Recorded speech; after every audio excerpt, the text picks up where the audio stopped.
Hello, everyone at home. So I think we're just about to start. So I just mention who we have here. I'm looking at Thai and An from Vietnam.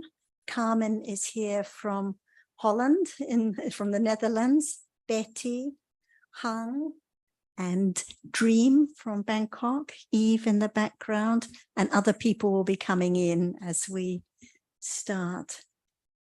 So perhaps, Anne, would you like to start with one of your questions?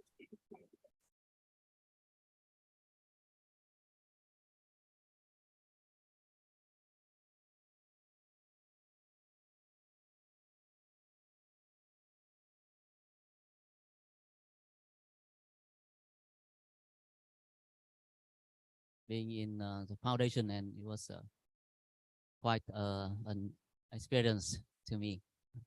Thank you for everyone for the warm welcome from all Thai friends. Yes, actually today there are a lot of people from Vietnam, including some of the new friends. They had just heard something about Buddhism, but there's a lot of confusion for the new beginner. So, but they are too shy to raise questions. So, can I start with some very basic?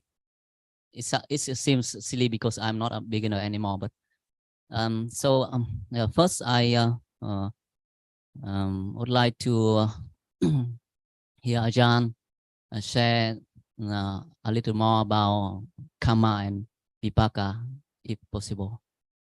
So if for example, to a totally new person, newcomer, what we will explain about karma and vipaka. For the newcomer, do they understand what karma is or Dhamma is?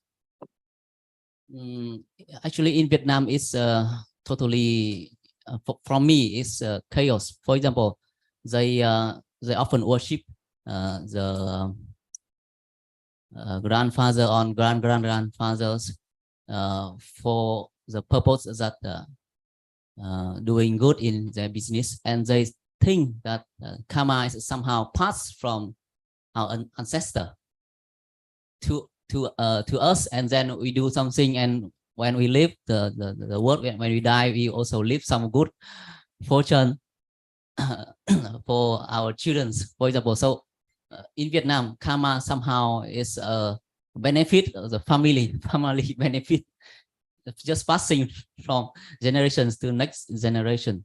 That's how they understand it. So I think that it's time to understand each word. For example, the Buddha. Who's that? Yes. Buddha is the one that enlightened. Enlightened what? Enlightened the truth that no one.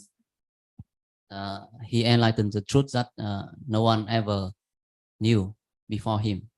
That's why we should consider the words of the truth like Dhamma, right? Because he enlightened the truth of Dhamma. Yes. So what is Dhamma that he had enlightened? Yes. What is that? The Dhamma that the Buddha enlightened is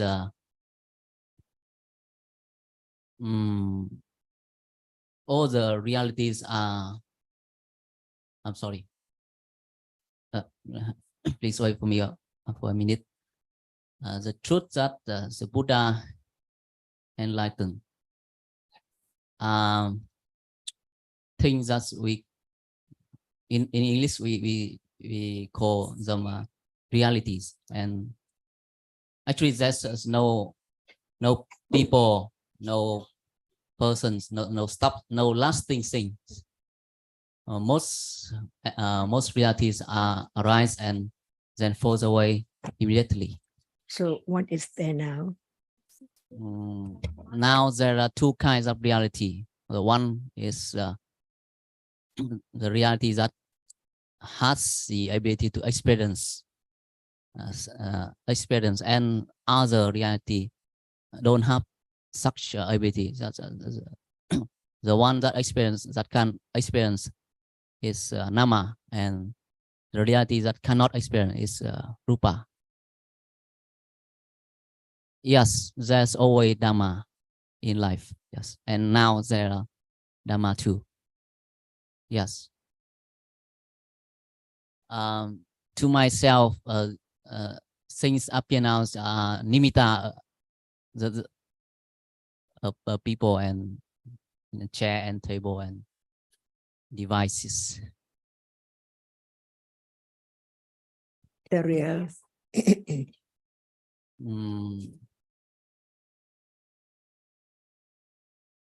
The nimitta is not real, but without VRTs, there can be no nimitta. So what is there to condition nimitta?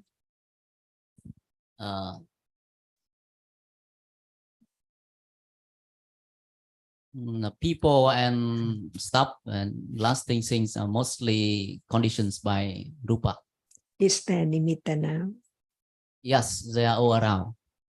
So what is not nimitta? What is not nimitta now?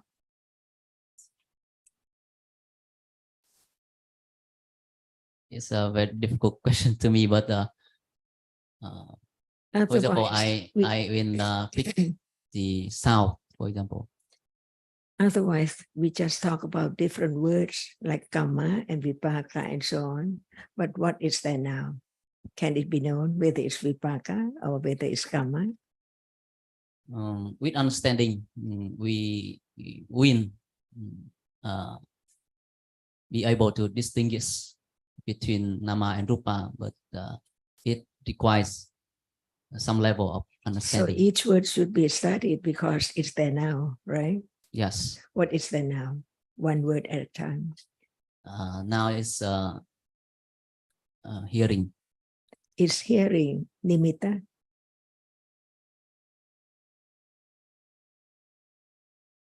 Hearing itself is not nimitta, but what appears to me is still nimitta. How many moments of hearing right now?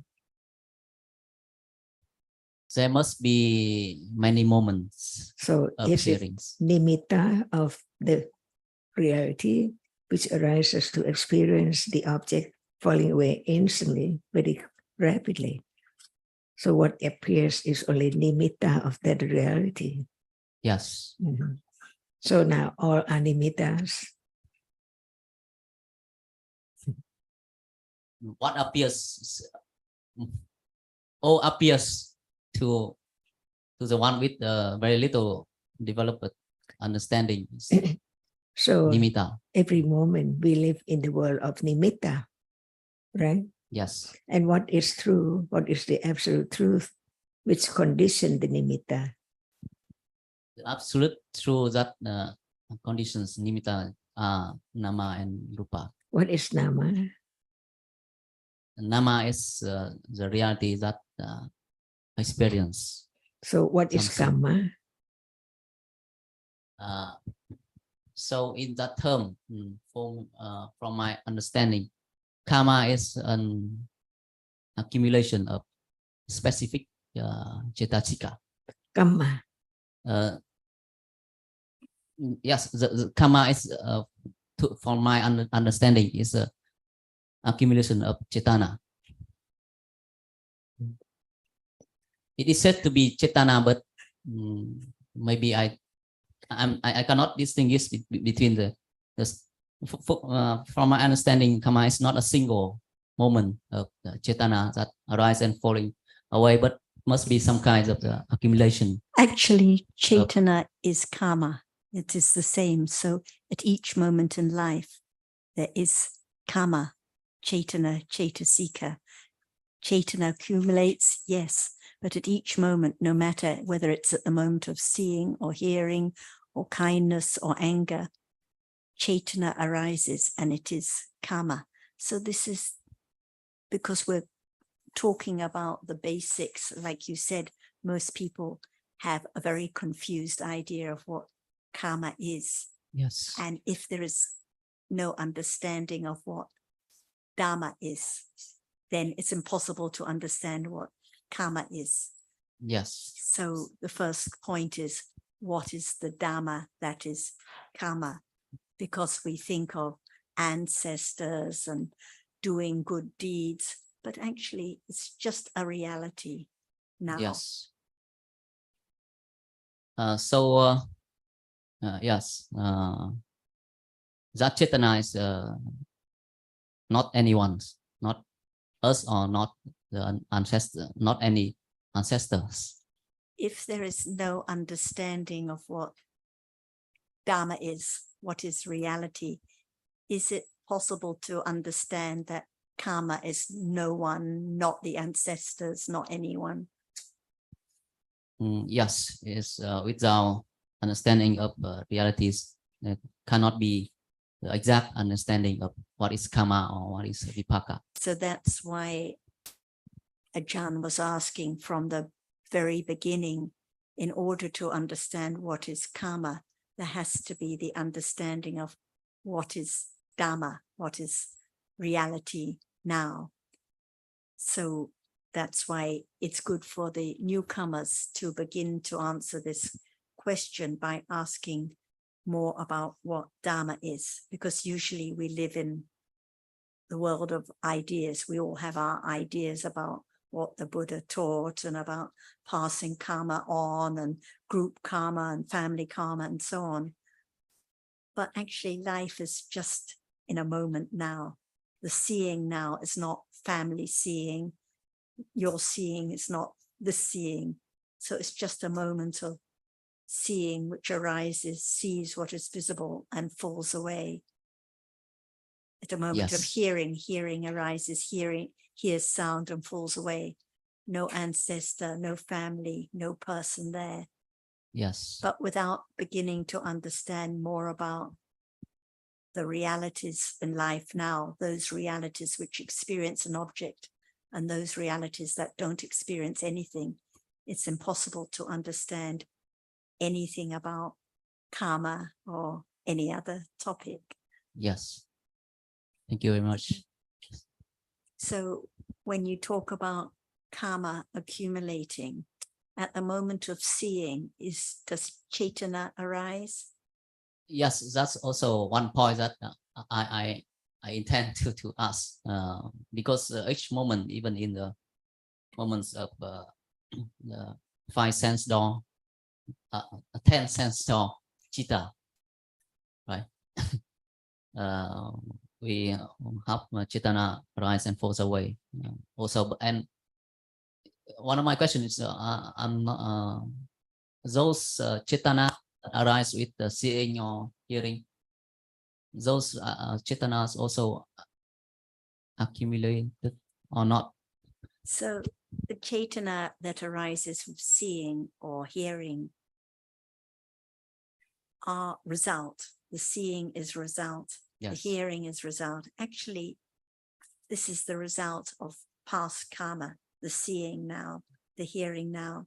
So Chaitana arises with every chitta, but when it arises with seeing or hearing, just like the seeing or the hearing, it's result. So when it's result, it doesn't accumulate at all because it is result. Okay. But Yes. afterwards, when there is clinging, attachment to what is seen, attachment to what is heard, Chaitana arises with that chitta, with attachment, and that Chaitana accumulates. So when it arises with the wholesome or unwholesome, kusala or akusala chittas, then the Chaitana accumulates. And if it's strong enough, if that Chaitana which has accumulated is strong enough, the attachment or the anger may be strong enough to condition deeds which can bring results later, such as the seeing or the hearing now, which are the results of past karma. Yes. But actually, karma is Chaitana arising at every moment, but not all Chaitana accumulates and not all Chaitana, not all karma is strong enough even when it accumulates to bring results. Otherwise, there would be Chaitana now bringing results all the time, but it's not like that. Yes, thank you very much. And that's really special. I mean, with our participating in occasions like this, we can never heard of that in Vietnam. And no one tell you about karma in that way in Vietnam at all. So And that's very precious knowledge and understanding for us. That lead me to another questions. So how about the Kriya Chitta, the one that we have, the arhat that are you own. talking about the basic questions for the beginners who don't understand anything much? Sorry, yes. Okay, so I will save that questions for The Kriya Chitta of the Arahats are very basic. Yes, it's not basic at all. Yes, I have other basic question, but it not directly related to karma or vipaka. Is that okay to? I just feel like I jumping from one topic to another too fast. Yes. What is, let me ask you a question. So as I mentioned that not all karma, not all Chaitana accumulates, because at moments of seeing or hearing, the Chaitana is result. When it's kusala or akusala, it accumulates, but it depends whether it is strong enough to bring results later. If, for example, the akusala Chaitana with attachment or aversion is strong enough to condition bad speech or killing or stealing, it can bring results later. When we're talking about kusala karma, everyone knows that giving is kusala and showing kindness, helping people in difficulty. What is the best or the highest kusala karma? The highest kusala of all is Lokuttara Chitta, the Panya. Right. So Chittasika. understanding, and even when understanding begins to develop and accumulate, this is the best karma. So if people really would like to help their children and their children's children, then begin to understand the Dhamma now, because this is the best way to bring results. But it's not the results for another being or the children, but it's what is beneficial, most beneficial to share with them, so that that kusala karma, that understanding, will bring its results and accumulate for sure. Yes, I think for the Vietnamese that come here today, it is very clear that the best kusala of all is Panya, is understanding. But for beginners in Vietnam, sometimes it's quite, yes, I just say that it's difficult to talk because We think it's just in Vietnam, but the same difficulty is in the Netherlands or in Australia or Thailand. It's the same anywhere, because the difficulty is not just what our ancestors have taught us. The difficulty is because of the ignorance and the strong clinging to I. So it's just the same difficulties, different language, different culture, but the same difficulty in accepting and understanding the truth, such a parami, the real appreciation of the truth of life at this moment. Yeah. So may I ask just one more thing that, yes, because for example, when I talk with some college or someone that I'm studying Abhidhamma and try to understand what the truth that Buddha taught. So often the questions that I receive back is, so what is the benefit that you get when you doing so? Yes. Because people always tend to ask for tangible evidence of some kinds of benefit when before they follow some topic or follow some studies. If possible, I would like to hear from Sarah, for example. Yeah. If What is the us, what is the benefit of understanding? What is the understanding for? What is the purpose?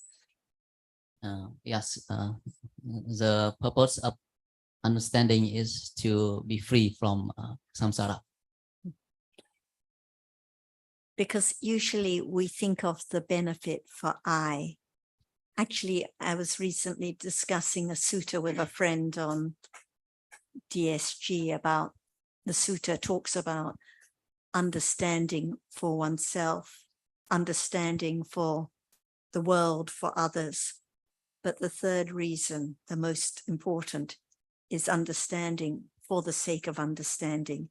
It's not for me to get some benefit. It's not for my ancestors or the world at large, but because there is the real appreciation of the value of understanding just for the sake of understanding. So no need to think about, oh, will I become a better person, or will my family be proud of me, or any other tangible benefit. The benefit is just for the purpose of understanding. Maybe no one will see, no one will know, no one can tell, but it's just for understanding. That's all. Yes. Thank you very much. Can I just add a brief word here? Ask, would they like to understudy, would they like to understand the truth in life or carry on in ignorance? Yes. I think Jonathan's about to speak. Go ahead, Jay. Thanks, Sarah. Firstly, hello to all the Vietnamese visitors. Welcome, and Can you turn your nice to video see you on? there. Sure, your video on. thanks.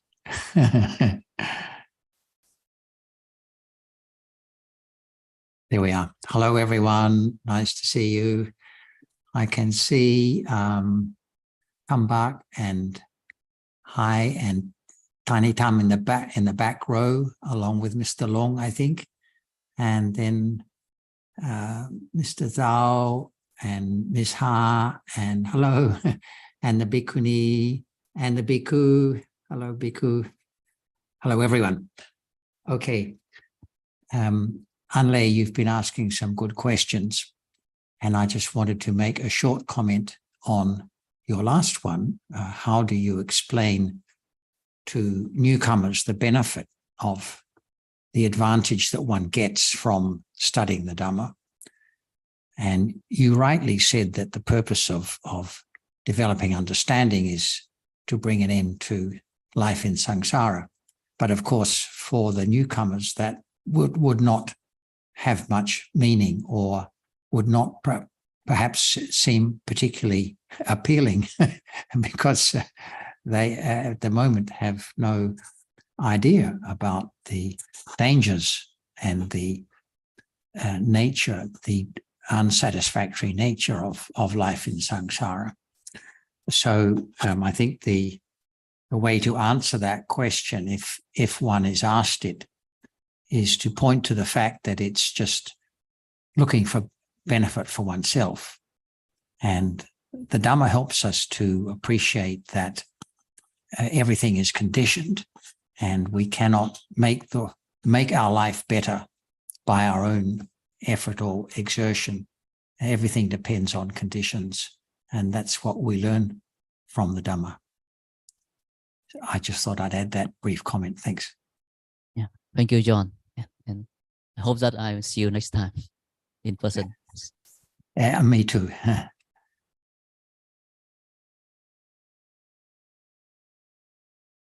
Carmen had some questions. We were discussing about mind door and sense door processes, or about how a visible object could be an object of other chittas in the process, perhaps. Yes, because, yeah, but actually you gave already sort of an answer. My question was, like in the sense door process, you have different consciousness, and but they have the same object, like visible object, and but with different functions. And so my question was actually, how can the, let's say, mind or adverting consciousness have visible object as an object while it cannot see? And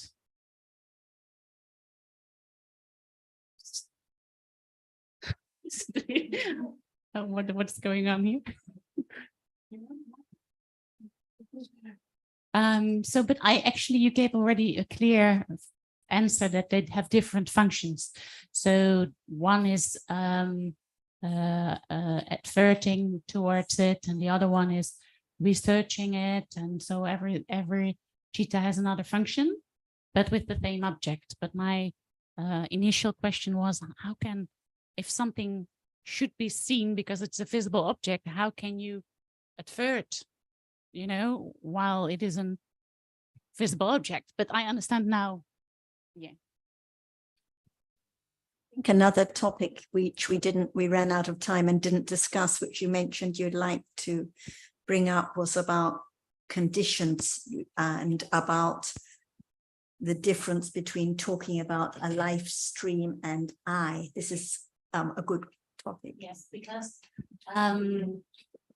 diving into anatta, and there is no I, and on the other hand, we say, yeah, but there is a live stream, with the karma continuing in a way. But why can we not call this continuing karma, even though it is changing all the time? But why can we not call that an I? And yeah, that's it. Okay, if I can jump in here a little bit. What we call a live stream, think of the idea of AC/DC electricity. Okay, it appears to be a continuous stream, but it's separate nano moments of the electrical impulse, whatever it is. Okay, and this too, each one that's going to arise, it all depends on conditions. It's not going to, if there's no conditions for it to arise, it doesn't arise. Yes, but we talked about that Buddha at one point with his mother. He went to his mother to teach his mother, who passed away already. And then my question was, mother, it's all anatta, and then the answer was, yeah, but it's a live stream of so, and I know that it's still moment, but still there is something continuing, which you can call his mother, or he recognized as being his mother. So why can we not call that an I? Okay, because the understanding is because there's being, so there's no stream as such. It appears to be a stream, just as their panyatis appear to be appearing. We see people, things and objects with shape and form. And so it appears that way, but it's not. Okay, it all depends on the conditions present, whether the so-called stream is going to continue. And in terms of the mother, supposedly she was reborn in one of the heavens, so she's a different individual, or whatever they would have up in the heavens.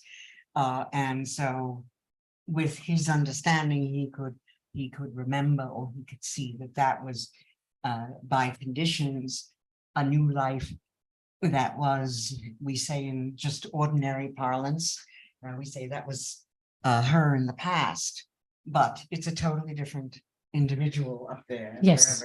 In one of the heavens where she went. Yes. She was. So it's a totally different individual that is there. No individual. But in just common parlance, common speaking, they say, oh, okay, that's her mother, his mother, but it isn't. I'm going to let Ajahn add some comments too. Understanding can just grow so quickly, like understanding everything. Can you hear me?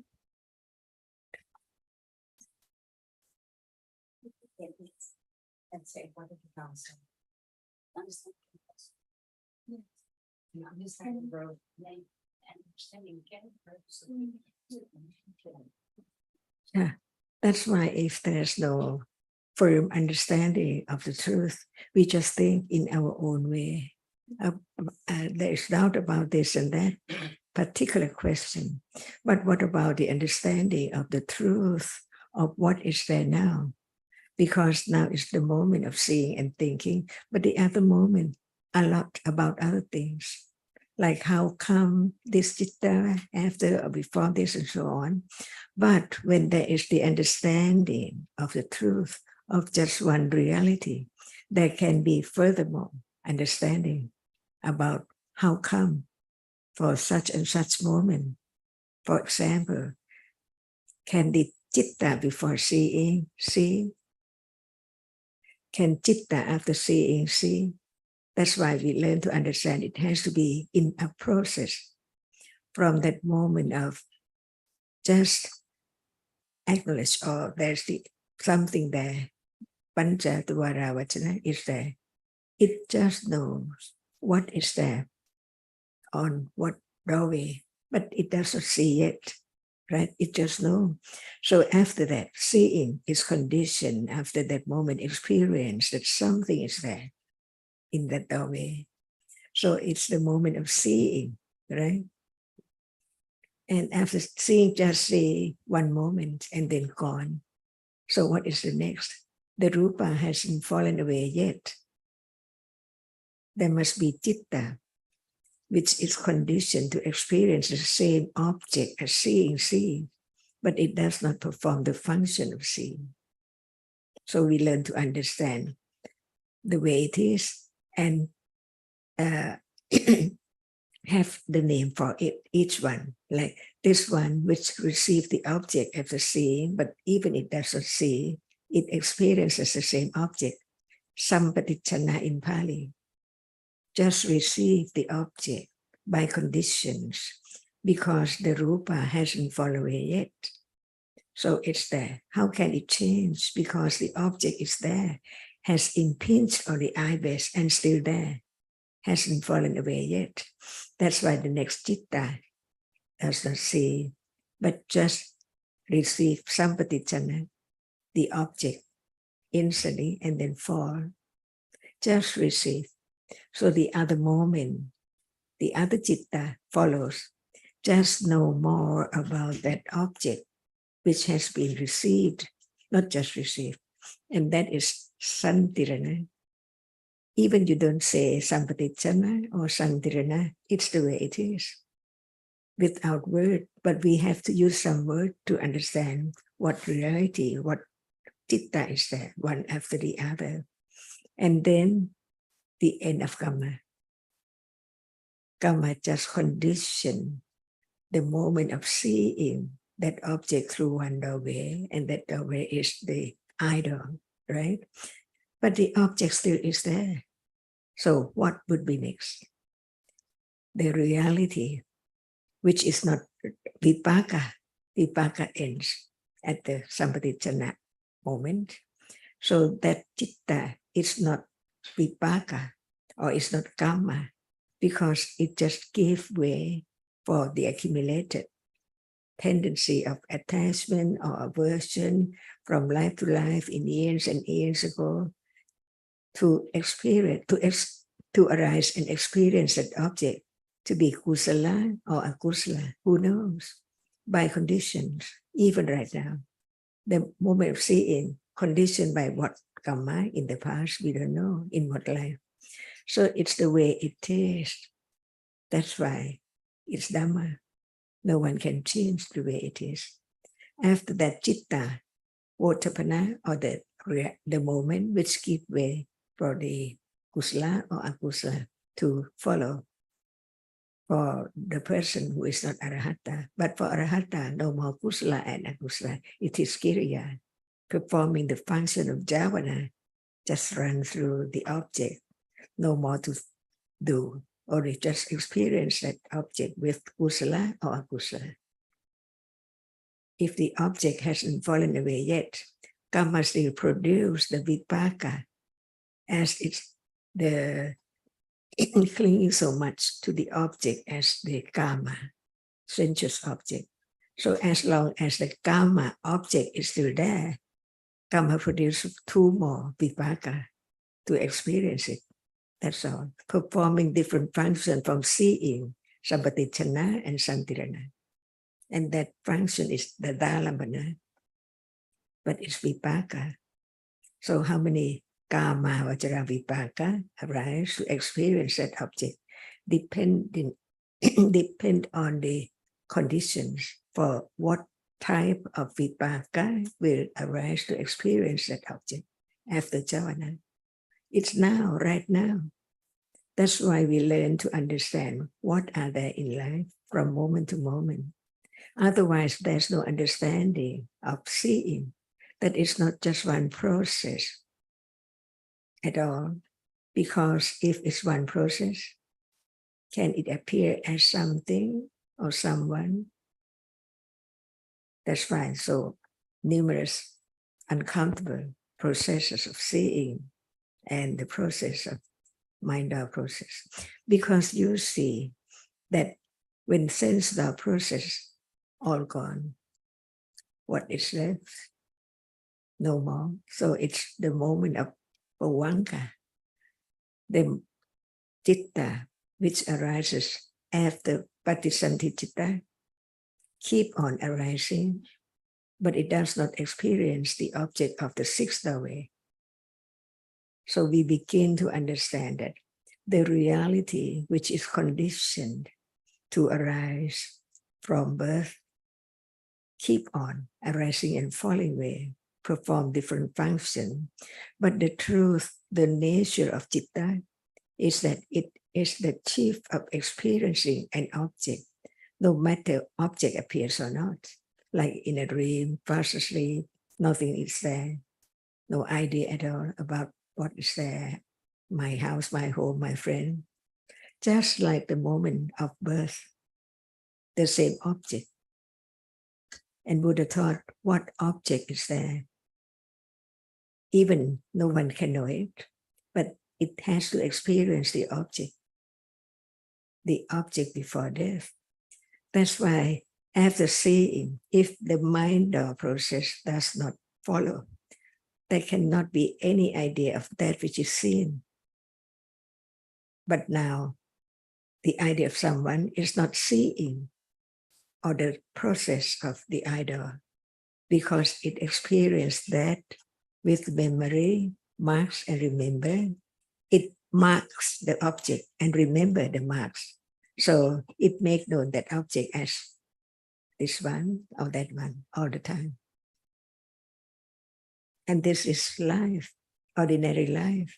Now, that's why if there is no understanding of the truth, how can there be the understanding of karma or vipaka and so on? That's why, first of all, there has to be firm confidence of what is that. It's not anyone, because that it is as the reality which arises and experiences an object. But the other arises, but it cannot experience the object. So where's the I? Can anyone find where's the I? Or what is the I? Not at all. That's why have confidence of the absolute reality. No one, no atta. That's the word anatta. No atta, not anything. And once it arises and falls away, never to arise again in samsara. Only once, this moment, never come back. And can seeing be karma, which will produce vipaka, which will condition vipaka? And if not, why not? to understand more and more about the truth. And only right understanding can eliminate the ignorance and attachment and the idea of something, because it understands what is there as no one and no thing, little by little. I think the difficulty, if I can mention difficulty that Carmen has, is that we talk about this series of chittas and we say this series of chittas is different from another series of chittas, and for convenience we'll say this is Ajahn's stream of consciousness different from Hung's stream of consciousness, but actually there's no Ajahn and there's no Hung. They're just these different streams of consciousness. So I think that your difficulty is that we call this stream, this one and this one, this one. But that's why we have to just come back to the understanding of what is here, the seeing now. This seeing is different from that seeing, but it's still just seeing. It's not anyone seeing, because it's just that chitta which experiences. But there are many different seeings which are arising, seeing different objects. So just conventionally we say, this is Hung seeing, this is Betty seeing, but actually no Hung or Betty there. Still, as far as I can understand, of course, but the idea of not a person being here, you know, because it's just moments and just conditioned moments. But still, when the Buddha would meet me, he would not say, this is or was several moments ago my mother. So somewhere there must, you know, there is something passing through, and we know passing through from the one moment to the next moment is conditioning process all the time. There is a continuous, something that is continuous. Just a convenient Could I make a we comment here? don't call the table the microphone, and the reasons we refer to this visible object as a table and this as a microphone, and we use the different words, but actually in truth there's no table, no microphone. Go ahead, Jay. Sarah, Carmen, you say there must be something passing through. So the question is there anything passing through at the present moment? Present moment, there's hearing. Yes. Is And it anything vipaka? passing in the next one moment of hearing and followed by other moments of consciousness? Is there anything passing through from moment to moment of consciousness? It's conditioned. So in a way, Right. yes. So why should it be different when it comes to the end of one lifespan and the beginning of a next?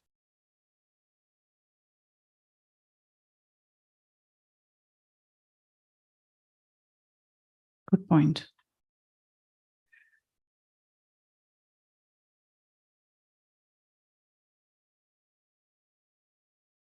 I have to think about that one. Thank you. Happy to see you too.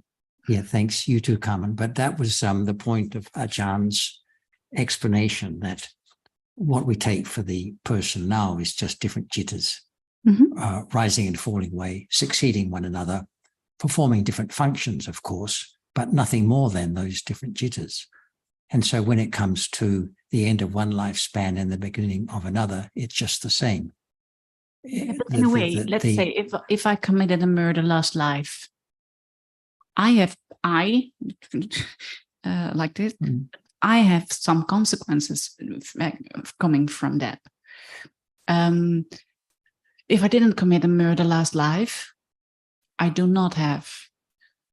Well, it doesn't matter when the murder was committed, whether it was last life or this life, but deeds have consequences. Yeah. Yeah, in themselves. And but the result of deeds done say in this lifetime, cannot all be experienced in the same lifetime. No. Or obviously, so everything, this is just another aspect of conditionality being carried forward from one moment of consciousness to the next, even in this lifetime. If in this life or in last live stream, last life, there was a murder committed, you don't have the consequences. You don't have the consequences of the murder that was committed in my live stream last life. Well, it's just like now, as Sarah explained, the streams of jittas are all discrete. So, and this comes back to the question from the Vietnamese people, or An Lee's question about karma. And it has to be acknowledged, explained that, first of all, that deeds have consequences, but in fact, it's the cetana accompanying the deed that conditions the consequences. And secondly, the consequences are experienced only within the same stream of jittas. Mm-hmm. So at the end of one lifespan, the last moment, the death consciousness of one in a stream of jittas is followed by a rebirth consciousness within the same stream of jittas. Mm-hmm. And it's always that way. So each stream of jittas, as Sarah was explaining, is discrete unto itself, does not come into contact with any other stream of jittas. So the result of past deeds is always experienced within the same stream of jittas. Mm-hmm. And it doesn't make any difference whether that result is experienced within the same lifetime as the deed was committed or in a subsequent lifetime. It's still only within that same stream of jittas.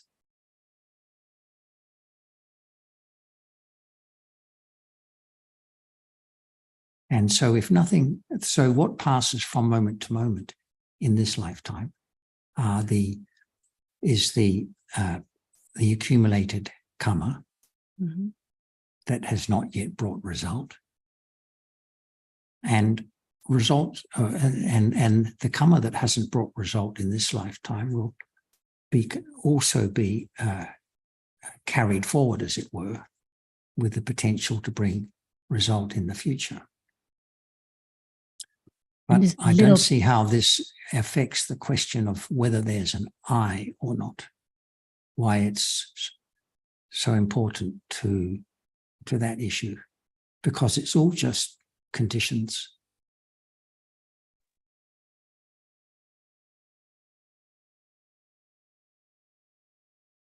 Convenience, we say, it's this stream is Betty, this is Hung. But at this moment, it's just a chitta that is thinking about Betty, thinking about Hung. So that's why we come back to understanding what is Dhamma now, what is the reality now, because if there is understanding of seeing now, actually seeing doesn't belong to anyone, because it's just the chitta which arises and experiences by conditions. So it's just the thinking about the idea that this one is Betty, this one is Hung. Yeah, then my question is not just being in the moment, like conventionally call it the person, or what. My question is more like the thing that what Jonathan also said, what we continuously take with us, the baggage of the karma that have not had his results yet. That is a sort of continuum. We think we take it with us because In every we think moment. it belongs to me, but actually it's not my karma. No. It's just one chitta that brings a certain result, Yes. but actually it's not. But there is a my karma. package of karma coming from moment to moment to moment. We don't call it I, but it's a package. So it is continuous. It's going, and it can arise in a moment. When we say there is or is not an I, Carmen, don't we have an idea of something that is continuous rather than momentary, for a start? And secondly, don't we have an idea of something that is able to control? And none of that applies, because all these jittas are momentary, conditioned by conditions.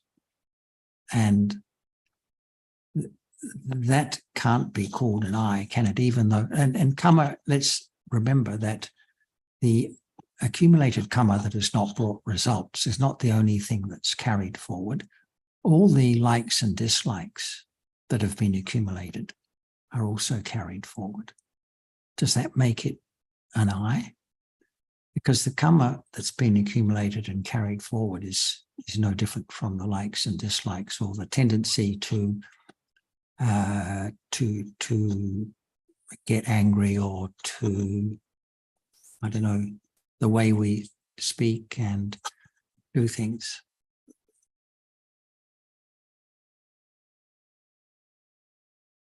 The fact is, it's it's still just by conditions, and the consciousness is still momentary. So it doesn't fit the description of an I. Ready to add a few words too now? Yeah. Is there a reality which has no shape, no form at all? But it's there. Is it a reality? No shape, no form?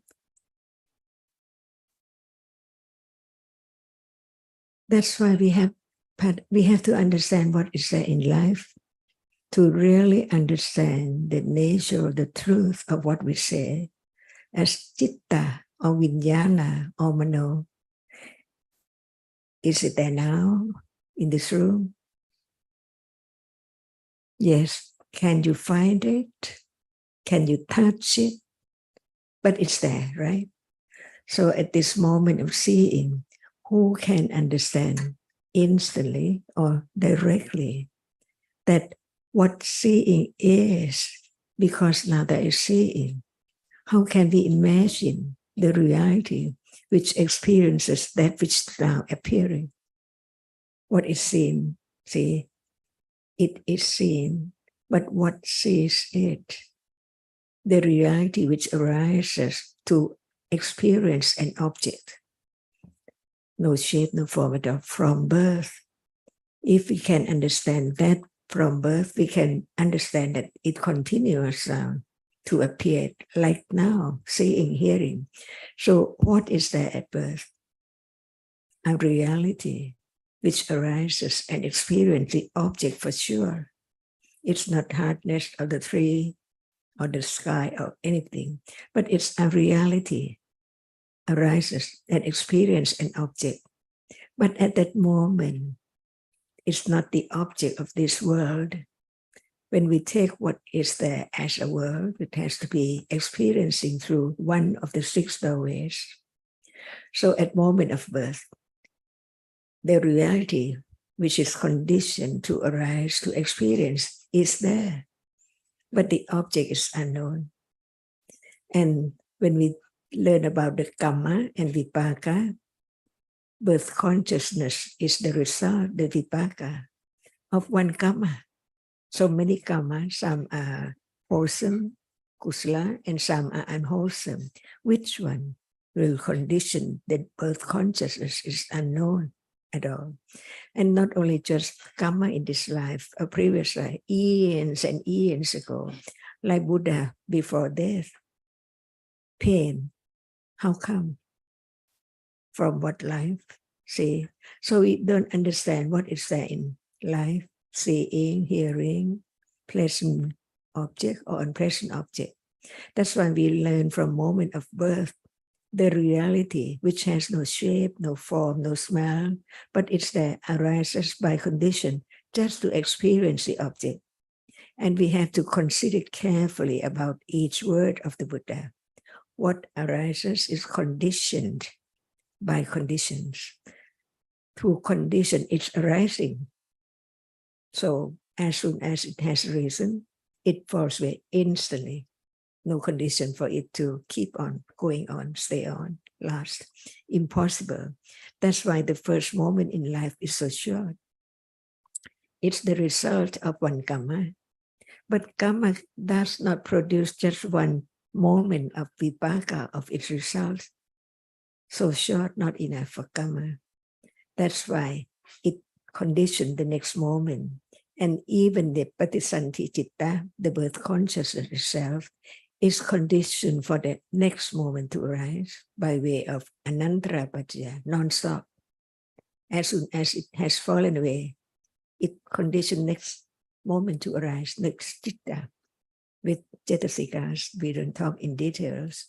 That's why it keeps on, not experience the world, because no seeing, hearing, smelling, tasting, touching, but no one can stop the way it is, because once it's there, arising, falls away, condition the next one, experience the same object as karma condition the one after death to be vipaka, the result.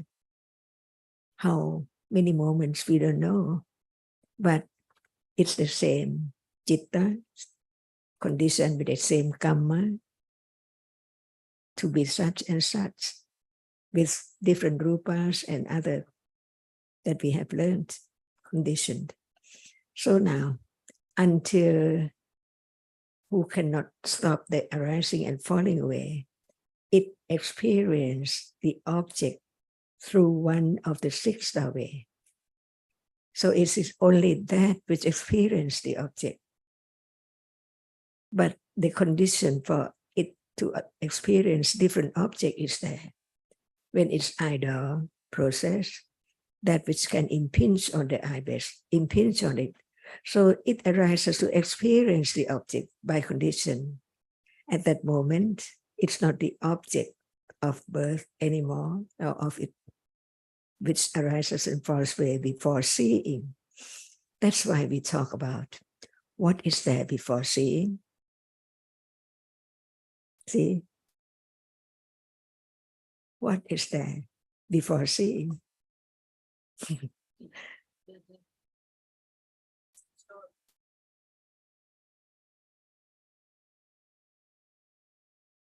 Do you mean the act? There must be a moment before seeing, right? Yeah, the adverting one? Yeah. Oh, yeah. There must be a moment before seeing, and that moment experience the object which is not the object of seeing, not object of hearing, because no condition for it to arise to see. So it experiences the same object as the birth consciousness object until moment of seeing, hearing, smelling, tasting by condition. But the first process in life, in any plane of existence, must be through mind. The bhavanga citas before the adverting, before the idle process. And before we use the term bhavang, there is the understanding of bhavang. But before you heard the word bhavanga, it's there, but we don't use any word for it. But when we use the word bhavanga, it's the understanding, not just remembering the word, but understand the moment of bhavanga. Because it does not see, it does not hear. So bhavanga follow the birth consciousness on and on and on until there are conditions for it to experience that which is conditioned for it to see or to hear, right? So what is there before seeing?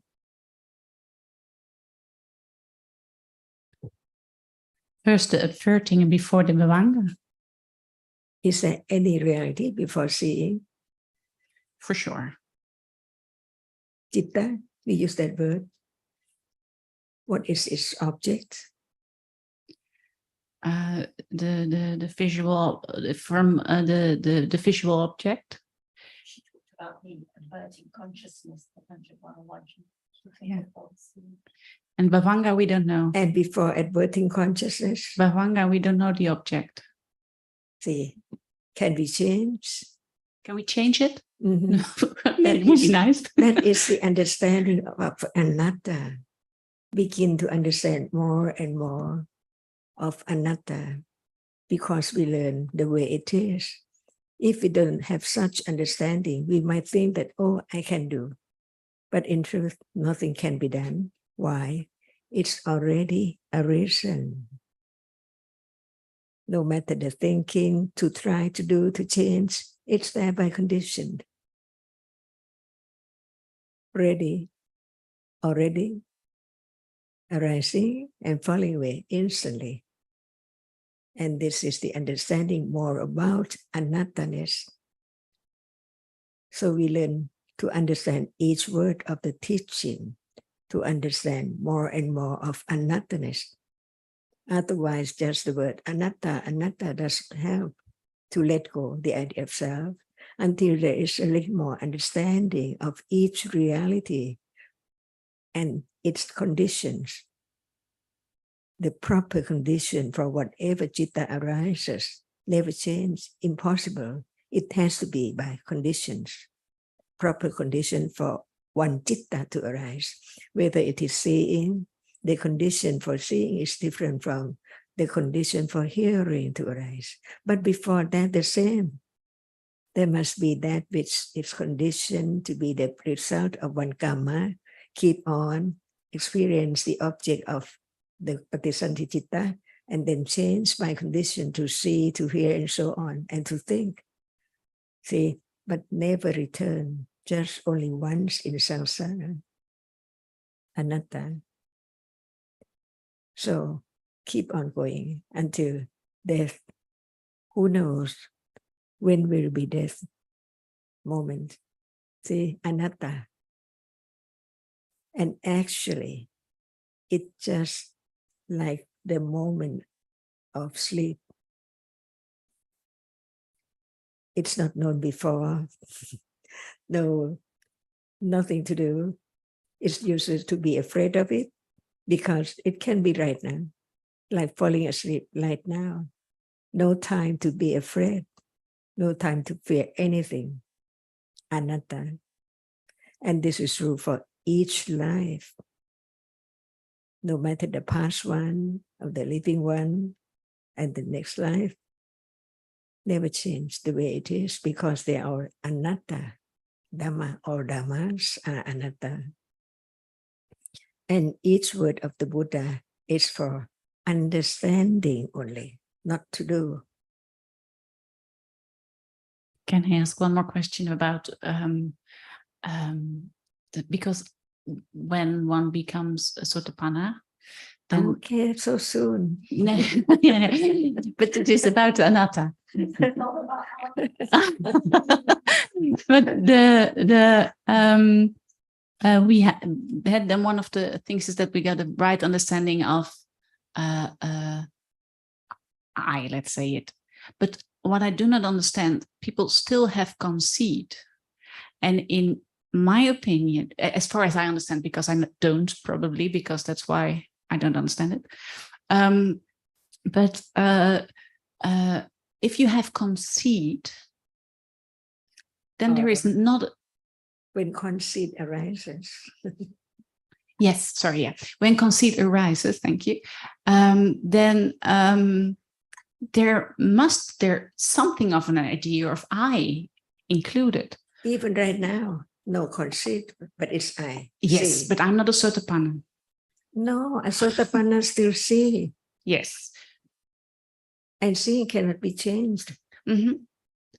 But I think her point is that for the Sotapanna, there is conceit, but no wrong idea of I. So I think the question is, how can there be conceit without wrong understanding? So it's like now moments of just clinging, attachment to what is seen, moments of wrong understanding, taking it for something existing, and moments of just maybe finding oneself important, comparing with another, or finding what one says to be so significant. For example, mana comes in, but at those moments when conceit arises, no wrong idea, no wrong understanding. So different moments, but they can follow so quickly. Can be moments of conceit and then moments of wrong understanding.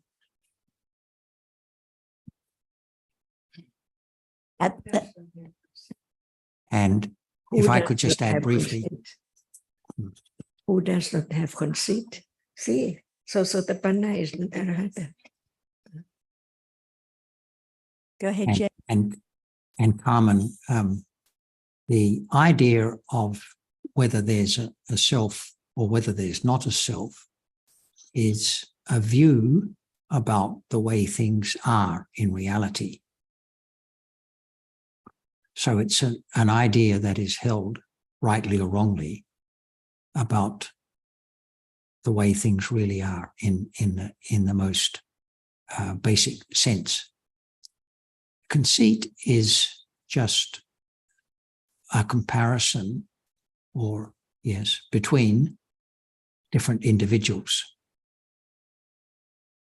thinking that this individual is as good as or better than or not as good as another. It doesn't involve a view about whether those individuals are a self or are not a self.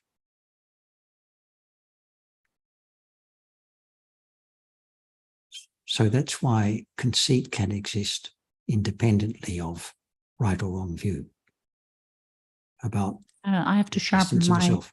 idea what is meant with I more, because it's all about what is not in the Buddhist way, what is really meant with right view of I, you know, what is meant with I. But yeah, I have to. No, there's not a right view of I at all. No, and then of course not. No, but I'm trying to figure out So what is meant by I, but it's okay. Well, let me answer that briefly. When we say a wrong view of self, we're talking about a wrong view of the way things are.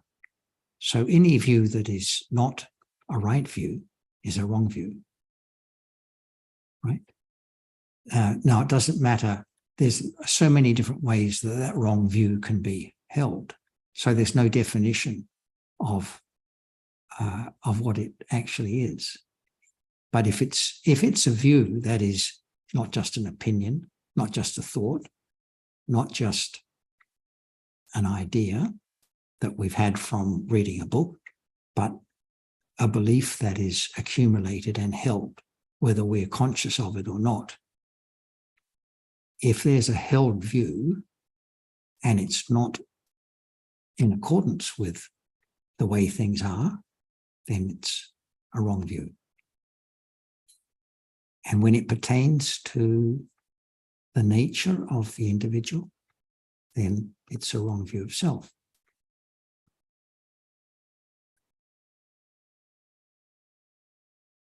So we can't define what an I is. We can only say that if there's an idea of a lasting self, it's something that is constant, passing from one life to the next, and also able to exert control, something like that. But there's no fixed definition. So we should be more concerned with what is meant by right view of non-self. And if we have a better understanding of that, then anything outside that, right, is not right view. That's all. I think Ty has something to bring up because that's why he's here. Would you like to bring up your topic, Ty? And maybe it's good for all the Vietnamese who are listening too.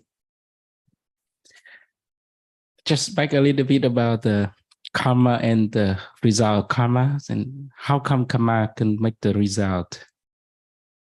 And also another point that you're talking about is the result of understanding. As far as I know that the result of karma is through the 5 cent door. So Can you explain a little bit that point as well?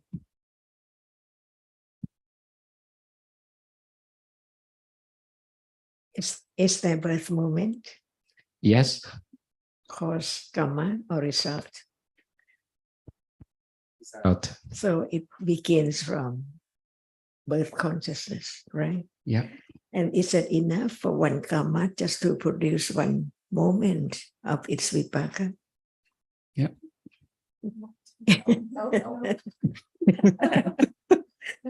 One moment of vipaka of a karma is not enough at all. Okay. So what other moment is vipaka beside the patisanthichitta? See, to understand the truth is so true. One moment of vipaka is not enough. So what else is the moment of vipaka, the result of karma?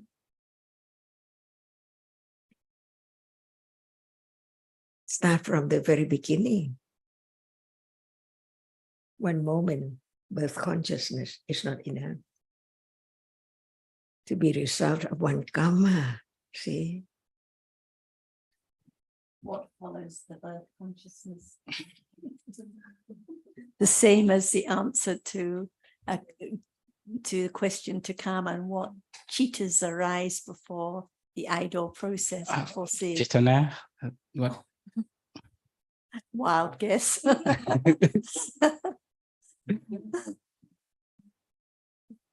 What about the chittas that arise that don't experience an object through the sense doors or the mind door? Like before the idol process, there must be chittas arising. What kind of chittas? The same kind of chittas as the birth consciousness and the chittas that follow it. What about in deep sleep? What kind of chittas are there? I forgot the name. Yeah, I forgot the huh? Pavanga. Yeah. Yeah. Is there any citta after birth consciousness? Sure. Yeah. Sure. How come? Because later on there's someone they see You in just said that one moment of citta is not enough to be the result of akama. One moment only is not enough, right? Yeah. Okay. So what follows it?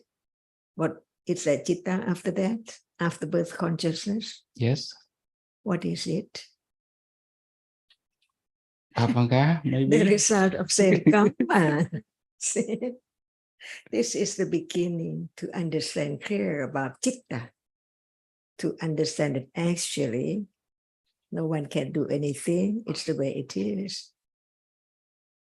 And we learn a little more about one reality to have more confidence of the truth that actually no one, citta is citta, who can stop the moment of experiencing an object, impossible, by conditions.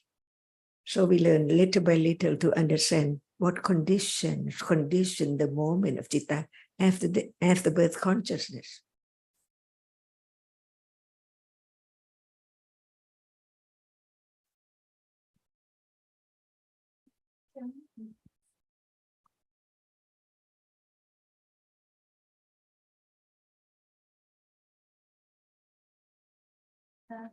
The last of the Javana chittas is strong enough to produce karma. Why is that? No. Who knows what karma will produce or condition birth consciousness? There must be death for sure. But what is next moment? Even right now, next moment from now is not known. So how can there be the understanding what karma will produce result to be next life after death? Actually, I don't know that I phrased that correctly, but it's a different question in the process of citta. Why is it that the seventh of the Javana chittas is strong enough to produce vipaka? Yes, but the first one can produce vipaka in this life. And the last one, the seventh one. No, not necessarily a lifetime, just vipaka, a result. Why is that? I think Eve is talking about the 5 javana, the 5 kusala or akusala chitas before death. And as we know, the object of that, of those chitas, is the object of the first birth consciousness and following bhavanga chitas during life. Actually, it could be any karma that has been produced in the past that conditions those last chitas to experience that object, which is the same object as the birth consciousness that follows. So it could be like in the case of Devadatta, any deed or act, any chaitana from the past. That, excuse me, is that microphone working? It was working. No, it's just not specific to rebirth, but in a process of chitta. Why is it that the 7th of the Javana chitas running through, why is it that it's the 6th or the 7th that's strong enough to produce a vipaka? Not patichandi, but Any of those 7 can bring a result, but the first and the last are weaker. So that's why the effect can only be in that life or in the following life, but the others are stronger, can bring a result later. And as Anli said at the beginning, it seems like it's one karma, but the karma has accumulated so much karma that is accumulated at that moment to be strong enough to bring a result. Like when there is the moment of killing, harming another, that dosa has accumulated for so long to be strong enough to bring that, to perform that deed that can bring a result. so I'm not quite to a tremendous succession of process of chitta, just specific to that the 7th of the Javana chitas, the first one also can produce vipaka. Okay, and this is long time before kuti chitta, but during the process of the aggregate, the life, well, yes. So this is nothing to do with chuti chitta or the end of life, but during life, like now, countless moments of understanding, countless moments of ignorance. Who knows when the understanding is strong enough to bring a result.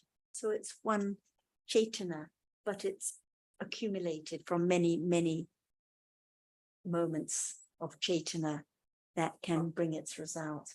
Like the understanding now, it doesn't just happen out of the blue. There has to have been the accumulated habit, tendency to appreciate the truth at this moment. But still, at this moment, it's just one moment.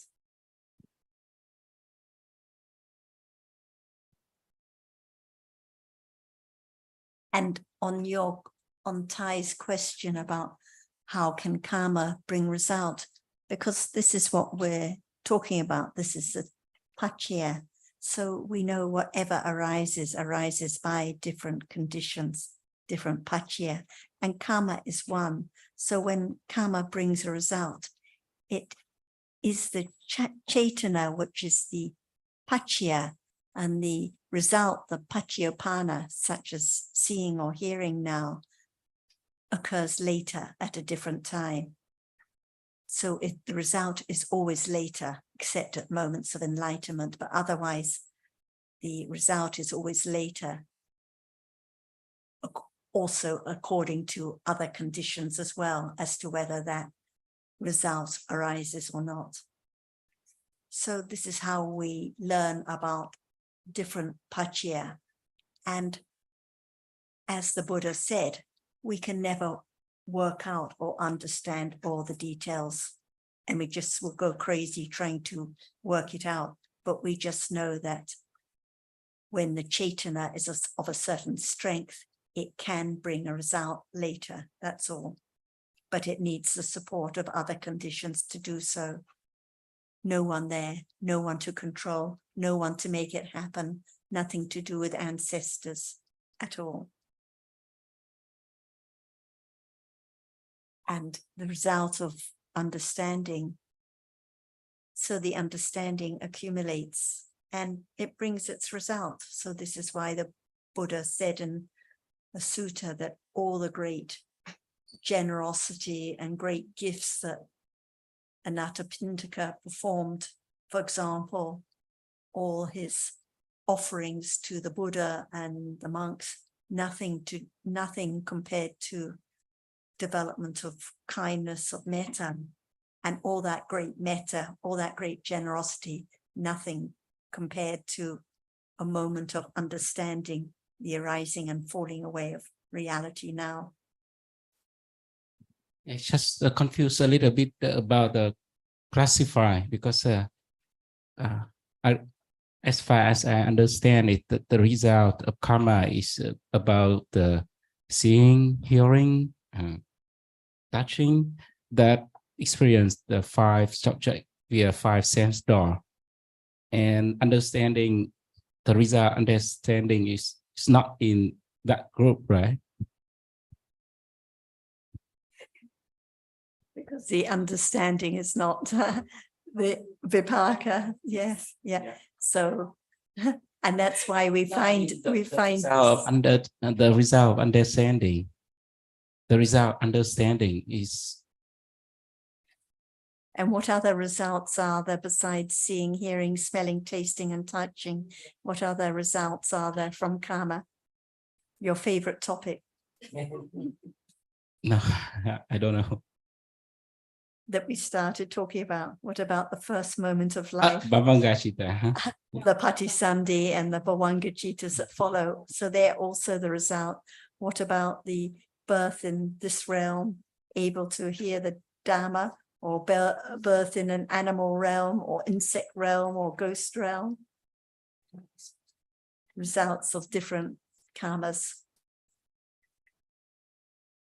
And the understanding now has been accumulated. But if there wasn't the birth in the happy realm, in the good realm, then all that understanding that had been accumulated, no conditions for it to arise.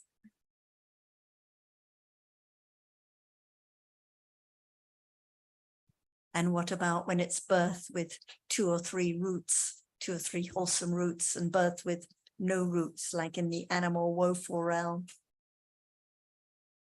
Yeah. If it's with 3 roots, with understanding, so there's the ability to develop understanding on and on with each of those Bhavangacitas.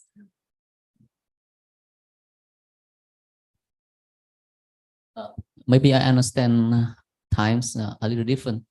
He say that karma brings many vipaka, but why understanding do not bring any vipaka? So no. Sorry. For what I ask.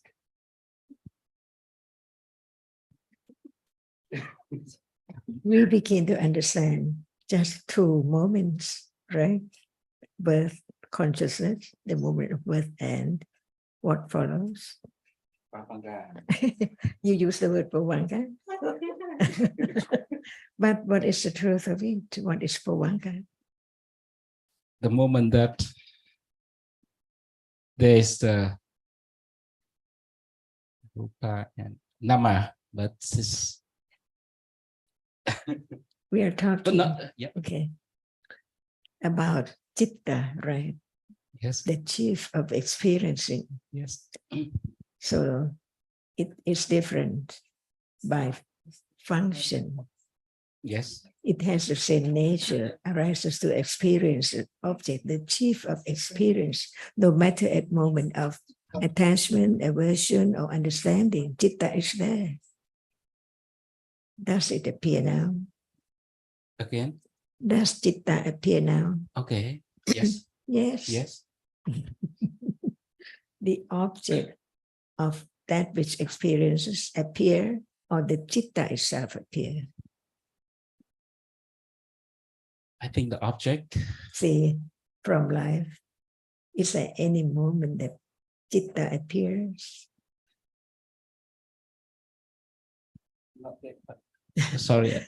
Is there any moment in life that citta appears?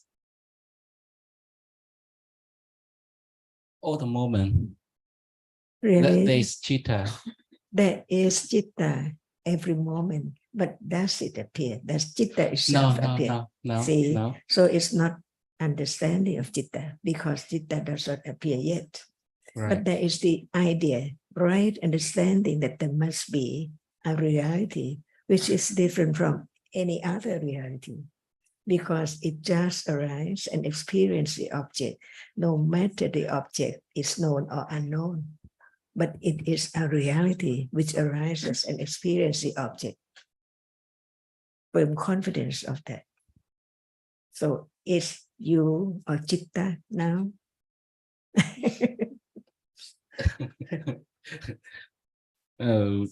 Visible object that No citta?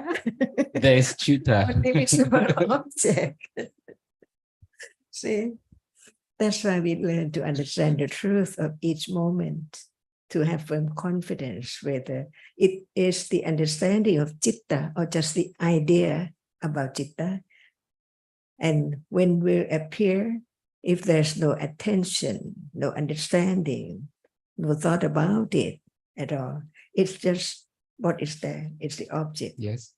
So is there any moment that citta appear? If there's understanding deep enough. Deep enough, see, deep enough, that's it. That's why we just learn about what is there as it is. What is seen is no one and nothing.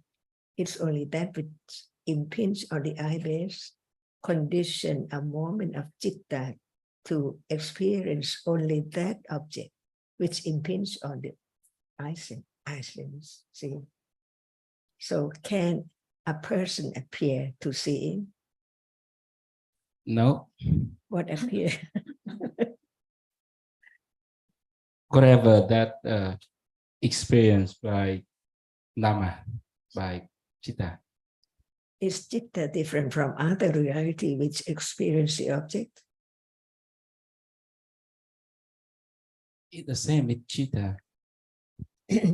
Is there only citta which experience the object? Oh, Chittasika as well. See, does Chittasika appear? No, Why not? because there's no understanding The answer about is that. right. Because what appears is I like, I dislike.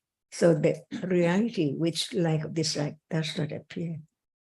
When there's no more understanding of it, it's just thought, thinking about it, that it's there. Even it's there, it's I. So as long as the reality, which is that which experience the object, appear as it is, and the rupa appear as it is, there is always the idea of something or I, no matter what is there. Now I, for Yes. sure. We're going to finish up now. Alberto, very good to see you have arrived safely, and we look forward to seeing you tomorrow. And we'll see everyone at home tomorrow as well. So same time tomorrow afternoon, 1:30. I think it should be on time, but with the live sessions, it can always run a bit late or a bit early.